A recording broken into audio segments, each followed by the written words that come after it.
స్కూల్లో పిల్లవాళ్ళు కొట్టుకుంటా ఉంటారు. ఒక పిల్లవాడిని గద్దిచ్చి ఎందుకురా వాడిని కొడుతున్నావంటే, వాడు మొన్న నన్ను కొట్టాడని చెప్తాడు. వాడు మొన్న కొట్టాడు కాబట్టి ఇప్పుడు వీడు ఇవాళ కొడుతున్నాడు. మొన్న వాడు గిచ్చాడు కాబట్టి ఇవాళ వీడు గిచ్చుతున్నాడు. ఇదిగా పిల్లల పంచాయతీ ఇలాగే ఉంటది కదా! ఇప్పుడు వైసీపీ పంచాయతీ కూడా ఇలాగే ఉంది. మొన్న గుడివాడ అమర్నాథ్ వైసీపీ మాజీ మంత్రి. ఆయన హోంమంత్రి అనిత మీద కొన్ని కామెంట్స్ చేశారు. దారుణమైన కామెంట్స్, బుద్ధి లేని కామెంట్స్.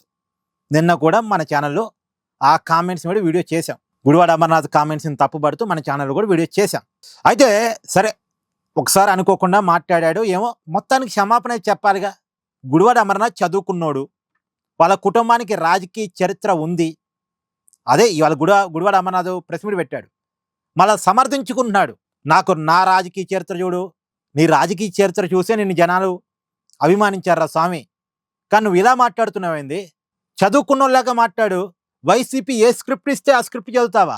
మళ్ళా గుడివాడ అమర్నాథ్కి సపోర్ట్గా పేరు నాని మమ్మల్ని అప్పట్లో అలా అనలేదా? పలానోడు పలానా టైంలో మమ్మల్ని ఇలా తిట్టాడు కదా, అంటే పలానా టైంలో పలానోడు మిమ్మల్ని తిట్టాడు కాబట్టి ఇప్పుడు మీరు తిడుతున్నారా? అసలు మీకంటే తిట్టులో ఘనత ఎవరికుంది? తిట్టడంలో, కొట్టడంలో, బూతులు మాట్లాడటంలో, సన్మానాలు, సత్కారాలు, అవార్డులు ఇచ్చే కాడికైతే మీకే ఇవ్వాలన్నీ. మీ కొడానాన్ని మించినోడెవడు? మీ వల్లభనేని వంశీని మించినోడెవడు? మీ అంబటి రాంబాబుని మించినోడెవడు? ఆర్కే రోజాను మించినోడెవడు? అనిల్ కుమార్ యాదవ్ను మించినోడెవడు? వీళ్ళంతా ఇవాళ ఓడిపోయారు. ఓడిపోయినా సరే బుద్ధి రాలే. మళ్ళీ అరే అలాంటి మాటలే మాట్లాడతారు. మళ్ళీ వీళ్ళు సోషల్ మీడియా బ్యాచ్ ఒకటి ఉండేది.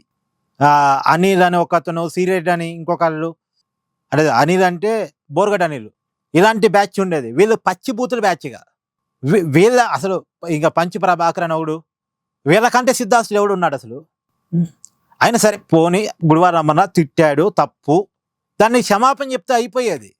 అలా మాట్లాడటం కరెక్ట్ కాదు, నేను ఆ వ్యాఖ్యలు వెనక్కి తీసుకుంటున్నాను అంటే అయిపోయేది. ఒక దళిత మహిళ మీద, అందులో హోంమంత్రిగా ఉన్నటువంటి మహిళ మీద ఇష్టారీతను మాట్లాడిందే తప్పు అనుకుంటే దాన్ని సమర్థించుకోవడానికి మళ్ళీ వైసీపీలో వరుస ప్రెస్ మీట్లు వస్తున్నాయంటేనే అది వైసీపీ స్క్రిప్ట్ అని అర్థమైపోయింది.